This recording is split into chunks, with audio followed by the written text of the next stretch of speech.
All right, this is Kirk. And this is Ragz. This is the current podcast. We're at CVRNT.com. We're on Twitter at CVRNT and Instagram and Facebook at CVRNT Podcast. All right, Ragz, what are we talking about today? We got a few main topics for you guys today. Kirk just bought a Vive for himself. We're going to talk through that a little bit. And the other thing we want to talk about was there's talk of a VR winter going on right now. And there's some people saying VR is going a little cold for a little while, but we have our thoughts, so we want to discuss that. Finally, we'll have a chat about Oculus and Facebook.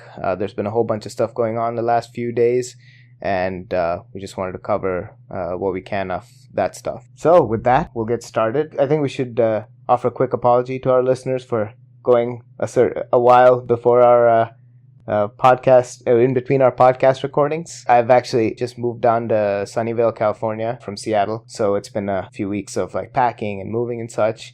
Yeah, so for those that don't know, I'm originally from the Bay Area, so slightly jealous that Ragz moved down there with his family, but happy for him.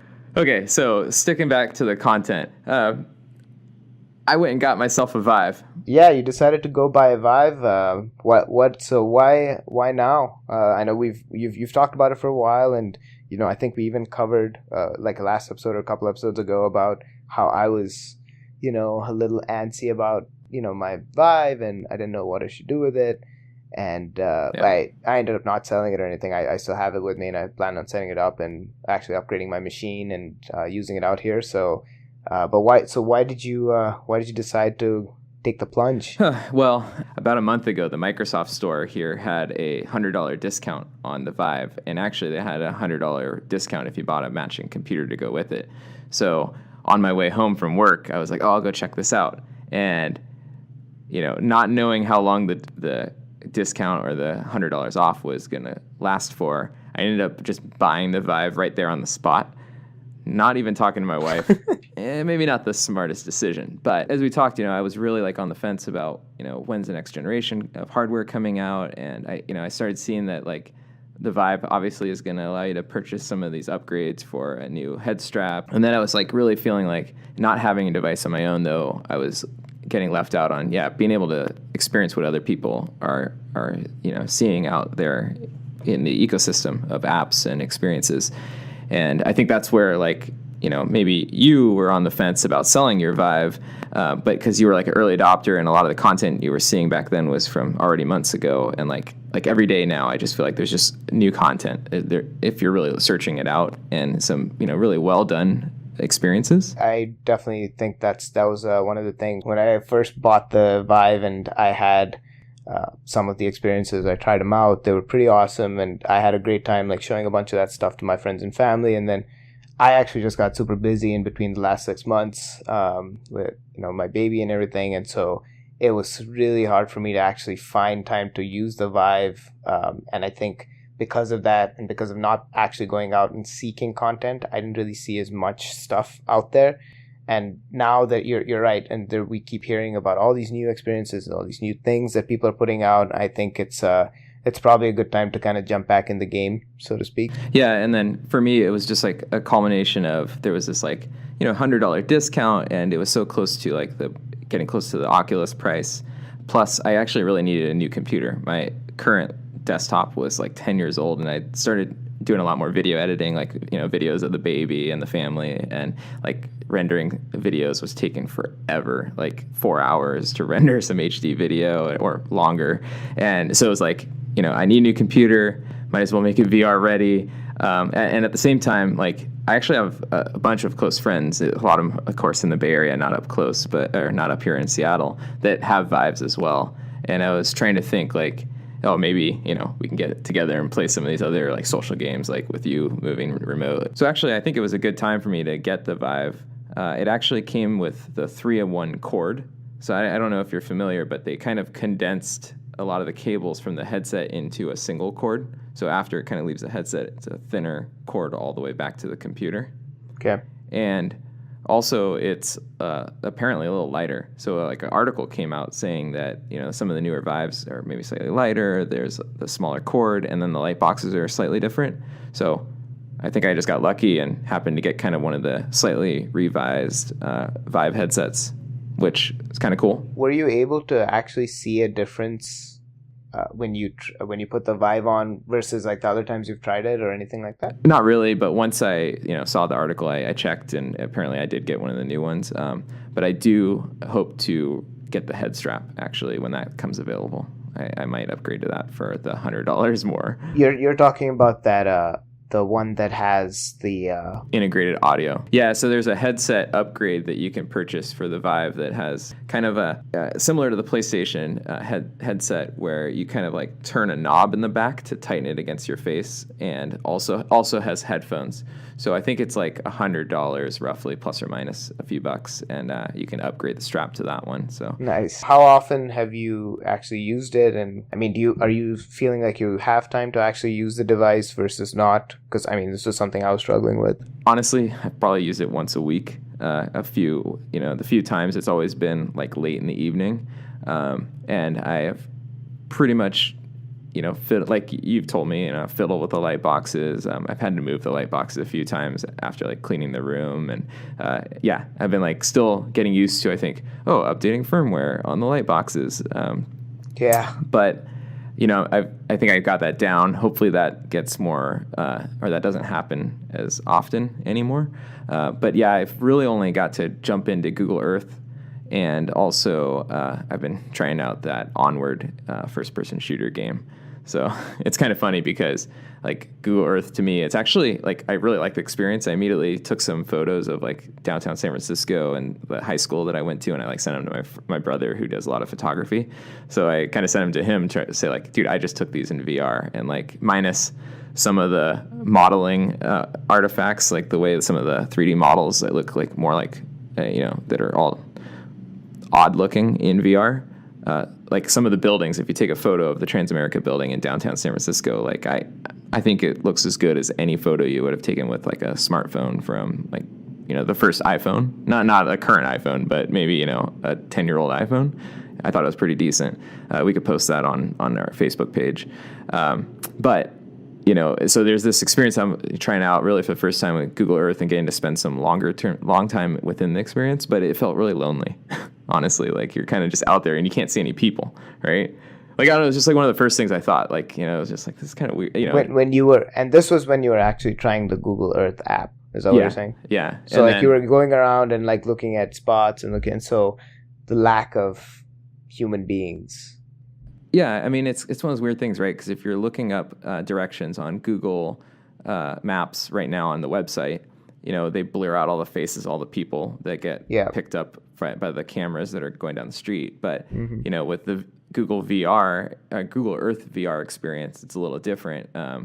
They're taking like 3D model and, renderings of like everything on Earth, except somehow there's no people in it, right? Oh, I see. So, I don't know. It just would be kind of cool if, like, they had an experience where you're, like, exploring and then other people show up and then you can maybe chat with them. I actually remember seeing a screenshot of a couple people, I think, using the Oculus where they were in the Google Earth experience together.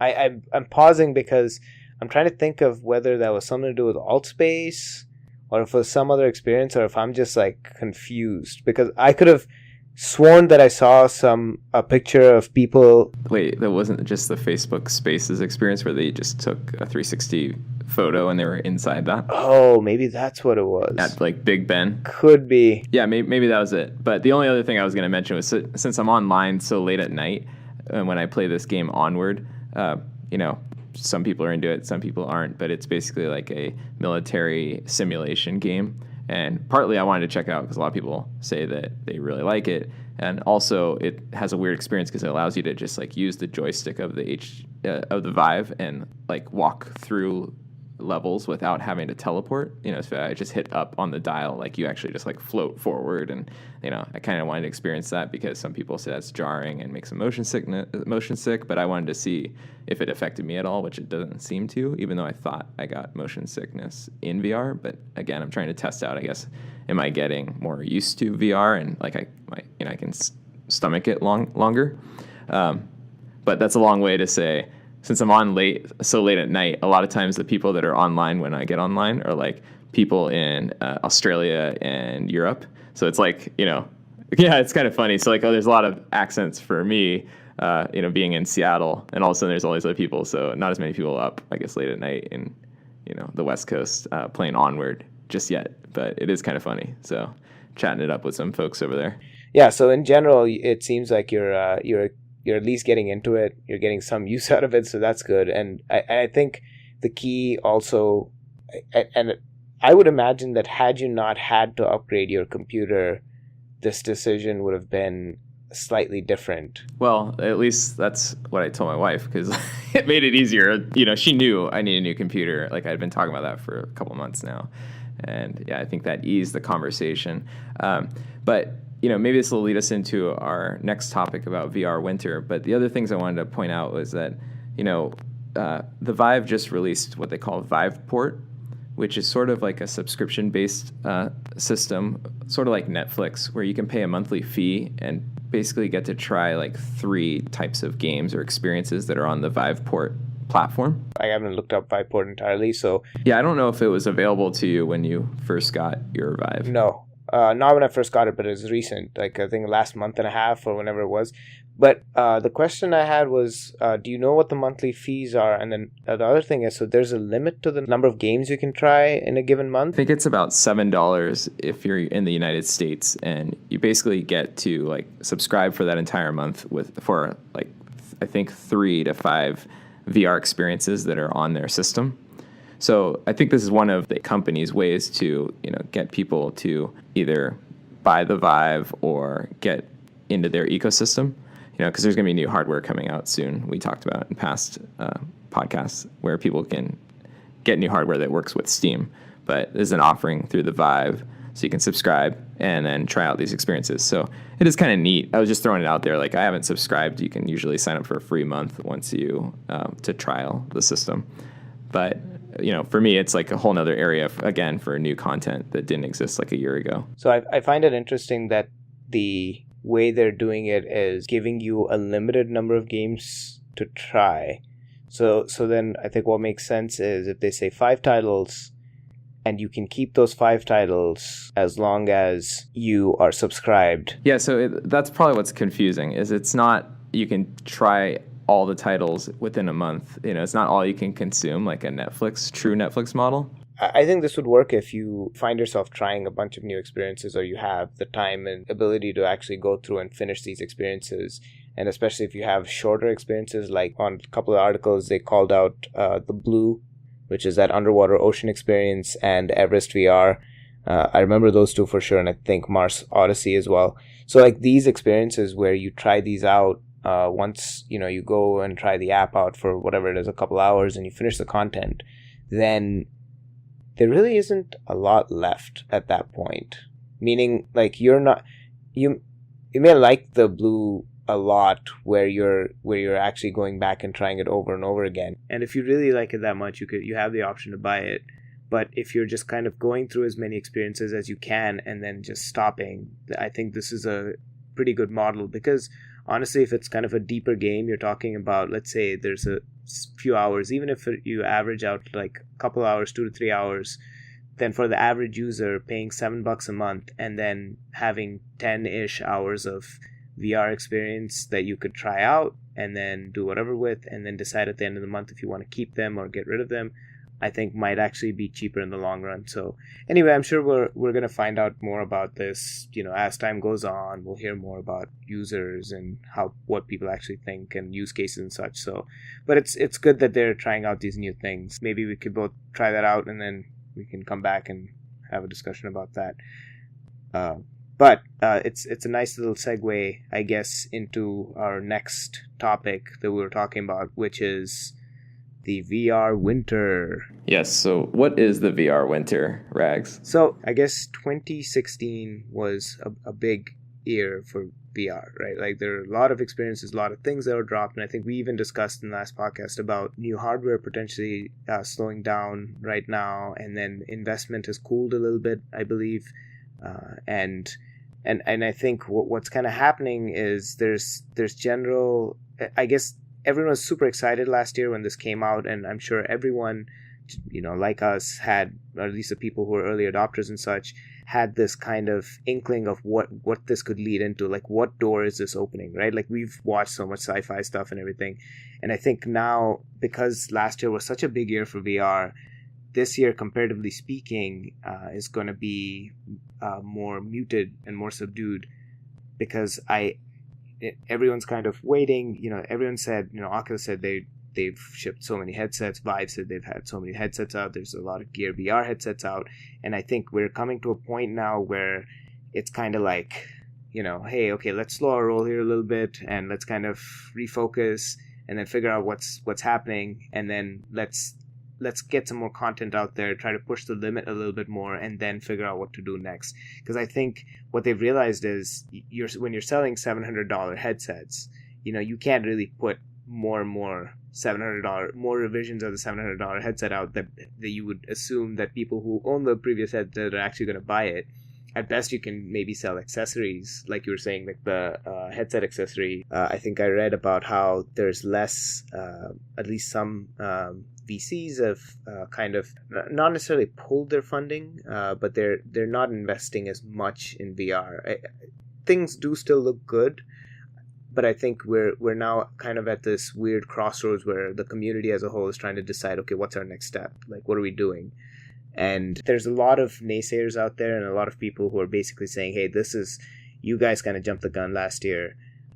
VR isn't near ready. And then you have, I feel like the other big thing, and we've covered this a little bit, is some, I guess, not necessarily confusion, but there's some kind of competition between augmented reality versus virtual reality, mixed reality platforms, the different kinds of things that are out there. So no one's really a clear winner. I would say maybe HTC, in that they seem to have a more polished product than the Oculus, but obviously Oculus has Facebook, and Facebook has seemingly unlimited funds. What I wanted to add, just like to the VR winner, I think it came up at one of our meetups that we had last month, and it was actually the first time I had heard the term, but I had seen people on the internet kind of talking about it as well. And I think part of it comes to, I think, a product life cycle, right? So this new industry is happening, and like some people would say there's, this excitement level or the hype cycle at the beginning. And that's, what everybody maybe saw over the past 12 months, 18 months. And, everybody's coming out with their own platforms, their own hardware. It's just like everybody's off to the races of what's going to work. And then I guess you would say VR winter is this valley of despair, because a lot of times a product or in an industry might relax. Everybody will kind of step back and say, okay, how's this useful? Where's product market fit? What do users really want? And that's where that valley of despair is. And a lot of companies drop out, funding might dry up, but it's just like a lot of people are, like you said, trying to reassess and say, okay, everything came out. Now where's the market? Where are the users? And then I think amongst people that have the hardware, they're also kind of like, well, is the content really that exciting? Is it, am I using it every day? How do we measure this is successful or not? Yeah, people like me who, bought the Vive and they were really excited, and then we're like, that was cool. Yeah, so now, like, what do we do now? Like, where do we go from here, kind of thing, right? Yeah, so the reason I want to talk about that too is because, like, I guess the hard part is, like, all this technology has been out roughly a year and accessible to the masses. PlayStation VR, Oculus, like you said, Vive, and all these cardboard experiences. And I think that's what's challenging for me is, like, wait, everybody's already questioning the whole concept after 12 months, 18 months of the industry really being available to the consumer.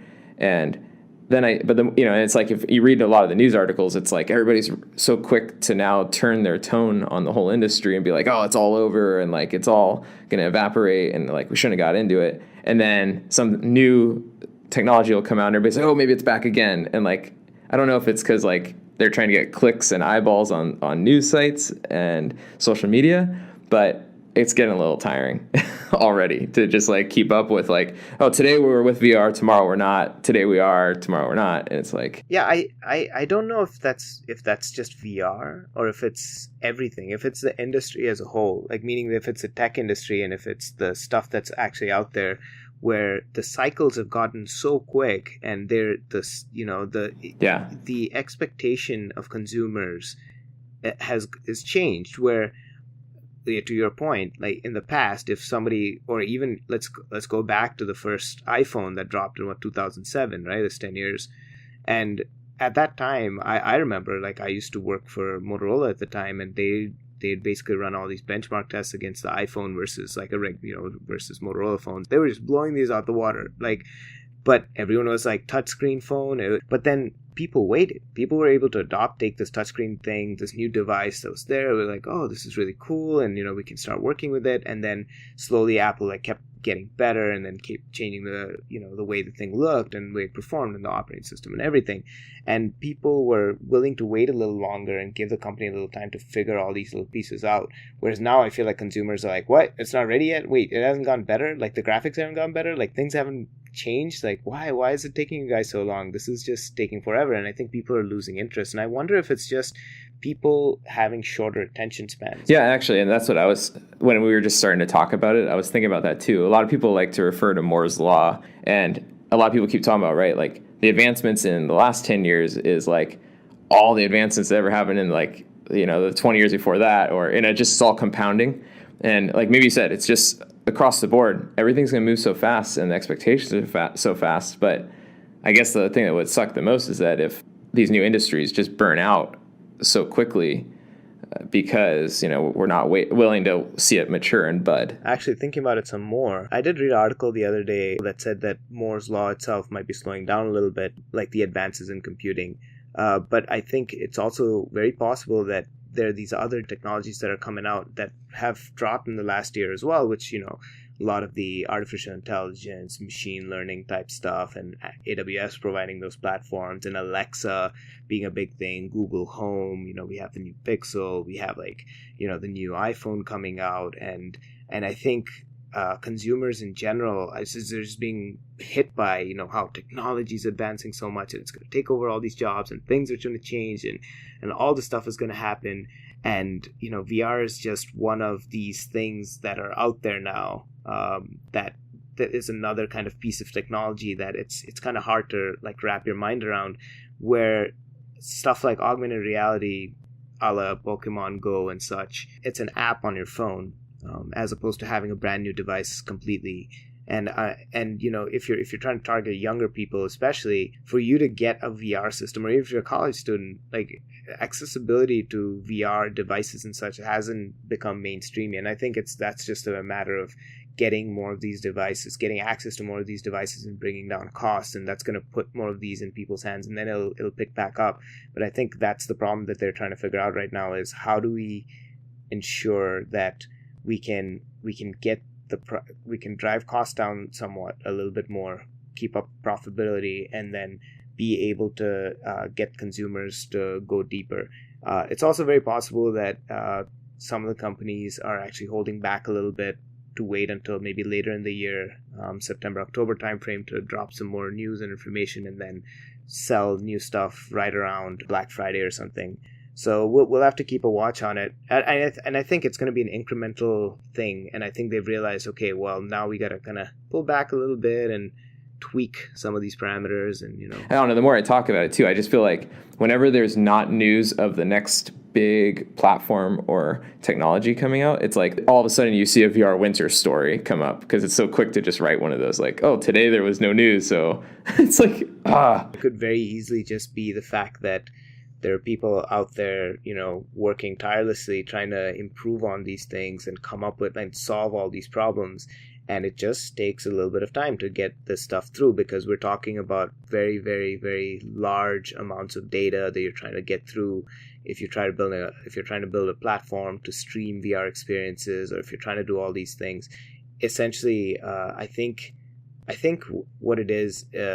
There's an interview with Jeff Bezos recently, where he was talking about some of Amazon's work. And the analogy, I think, that I actually wanted to draw on was when Bezos was talking about, Blue Origin, his space company. And he was talking about how him and Musk has said the same thing, Elon Musk, which is they're trying to solve this problem of building this infrastructure, this platform, or essentially going and doing a lot of the heavy lifting work so that they can provide this ability for people or entrepreneurs or people who want to think about how to use this effectively and all these ideas to come out. And so they're kind of, putting the roads together and, building these pathways and building these systems so that it's easier for someone who wants in the future, if somebody wants to build a VR application or someone wants to build something that goes on any of these platforms, it's easier for them to do it. So it's very possible that the people in the VR industry are doing something similar to what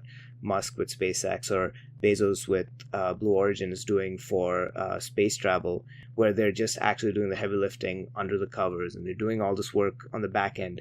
And these companies are working towards it, and we'll just hear about it in the next few months, and they'll be ready with their stuff. And I think I think you're right. I think there's a lot of jumping the gun, and I don't think people necessarily. I think it's just like, we haven't heard any big news in like a week. Something's off. VR's dead, and everyone is just kind of antsy, and then everyone's looking because everything works with there's people with money. The people, venture capitalists and all these big funds who all have the money, and the investors who are going to take this money and pour it into this industry, where if they see something else they like, or they like artificial intelligence for an example, or machine learning, where they're like, wow, this thing is going to really save a lot of money straight up, right? So instead of investing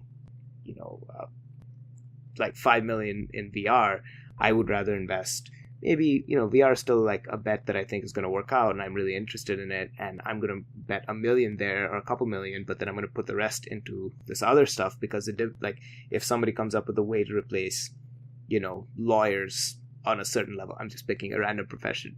Not to say lawyers need to be worried, although there have been articles about how AI might affect lawyers, but if I can solve this problem for an industry as a whole, the payback there is going to be massive compared to like VR, where consumers themselves aren't really up to it yet. So it could be a level of factors, but I don't think VR is going to die. I think it's definitely here to stay. I just think that we're kind of taking a pit stop right now, and we're in the rest area. We're hanging out for a bit, and then we'll just hit the road soon enough. And then once we make sure everything's good and we're all systems are go, we'll roll. Yeah, that's right. Well, on that note, there was the news about Oculus Story Studio closing, or apparently shutting down their doors. That's some big news. Here we are trying to build up this positive, outlook for the future, and this is a big piece. So for those that don't know, this is like a big, I guess, a group within Oculus, which, the parent company now is Facebook. And it appears that Oculus made a decision to shut down this arm that was really going out trying to build original content and applications. They actually created Quill, which is kind of a drawing or virtual reality. Their tilt brush, basically. Art. It's their tilt brush. Well, I was not good compared to, but it's definitely like their tilt brush. But it seemed to do all this like new stuff that tilt brush didn't do. And that application itself came out of Oculus Story Studios, and apparently that is going to be open sourced because Facebook and Oculus are no longer going to be funding that application. So it's kind of a sad time, I guess, all around for that whole group. Yeah, I think, was it like 40 people were laid off or something like that?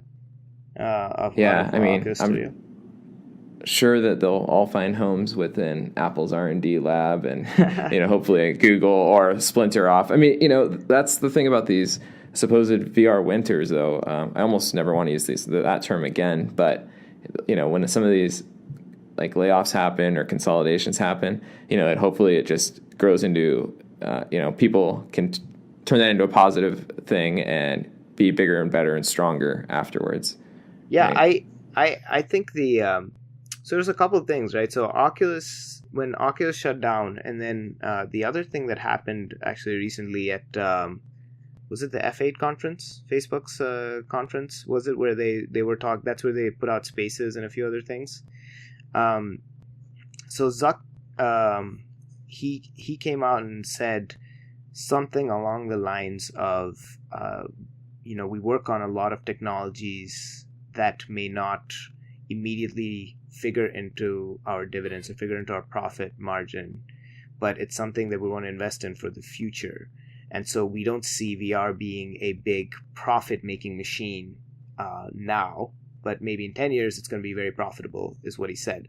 And it was an interesting article because when I was on Upload, I think, and then when I Upload VR, and when I read that, I initially thought that meant Facebook was saying, hey, we are going to hit the brakes a little bit as well, especially after the Oculus Studio, Story Studio layoff thing happened. But there's another article. Of course, there's articles all over about everything, right? On Upload itself, where it said that 5% of Facebook engineers, roughly, were working on VR. Like, they were just working on VR stuff. I personally, what I think my call, right? I'm reading all this, and what kind of seems what do you see through your magic ball? Yeah. My opinion on this is there's a few things happening, right? So they laid off the Story Studio guys and said, we don't want to do original content anymore. And I think they saw HTC and they were like, this is, why are we paying a bunch of people to do this when we can get the same people, presumably, to just go create their startups, come back to us and give us their content for the store. And that'll still work on the Gear VR, that'll still work for Oculus, and we won't have to deal with, because an employee, it's just generally, that's a trend right now, is like every major company is moving slowly, well, at least slowly, somewhat, they're moving towards this contract-based model or gig-based model or, this kind of on-demand work kind of situation. And I think that's one thing where they're like, well, we don't need them as employees. We're fine with, we can keep the content store and we can have more content on there. We can have anyone go and build content and come back, and that's fine. But I think the other thing is the ZeniMax issue that happened, where ZeniMax actually won against Facebook, and I think they won like a $500 million decision in their favor. Yeah, settlement in their favor. So, they got rid of their content studio producers. ZeniMax won that decision against Oculus. 5% of their engineers are working directly on VR. It is, to me, it seems very plausible to think that Facebook is essentially redoing VR. That they have the Rift, and they know that now this ZeniMax is one, and they, even though it's a settlement, there's this kind of taint, right? So it's very possible that they're just redoing all the stuff, and they're going to come up with a different either platform or different device, learning from the Oculus, retire the Oculus, and then it's brand spanking new. They've learned, whatever. I'm sure they could pick out the pieces of code that ZeniMax didn't say was, their proprietary information, and they can just like scoop out layers of it. I actually haven't seen the decision and like what won and what didn't. But if they make their own thing, then they're detached from this whole issue entirely. So it's possible that that's what they're working on, and that's also why they're saying, hey, it's a long-term thing, blah blah blah. Meanwhile, they're going to encourage people to keep putting stuff out for Oculus, right, in the next few years. But when they come up with their alternative device, all they have to do is ensure that it's Oculus, it's whatever their Oculus content compatible, and then they're good, because now you have a whole bunch of content that people are creating on the Rift, and then when they come up with their own thing, they can just like plug in and be like, look, there's all this content, there's a new device, it is better than the Vive for these reasons, better than the Rift for these reasons. Go ahead. So I think that's what's happening. Obviously, this is complete speculation. Yeah, speculation. And like what I would add is, just like the VR winter, Oculus shutting down the doors of the Story Studio does not necessarily say that they are out of the industry. I mean, there's a lot of different reasons. And I mean, at the same time, you have news that just, that Samsung Gear has the new controller that works in their mobile phones. And there's a new. I think they're dropping a new Gear with the S8, right? Yeah. Yep. So I mean, it's just, we'll have to wait and see. But like you said, maybe they're just doing some realignment, and they realize the platform is where they want to refocus their attention for the short term. or maybe they just thought they couldn't compete with some of the content that was already being generated so fast by the community. So it could be any number of reasons, but I have a sneaky suspicion that that's kind of what's going on.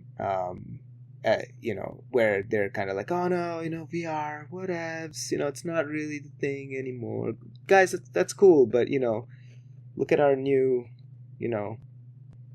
Snapchat-ish features on Messenger that you can use with all your friends that you don't have to go add them on another app. And Facebook is working on some pretty interesting stuff anyway, and they have been for a while, and it could just be a smokescreen for a bit, and then they're also waiting to see what Apple comes out with in terms of AR, and maybe they'll use all their learnings to figure out what's next. Yeah, well, you know what? Let's wrap it up on that note. Yeah, on that note, we'll try and do another couple quick episodes in the next few weeks, and I guess we will chat with you guys then. See you, audience. Have a good one. All right, talk to you guys later. Bye. Okay, bye.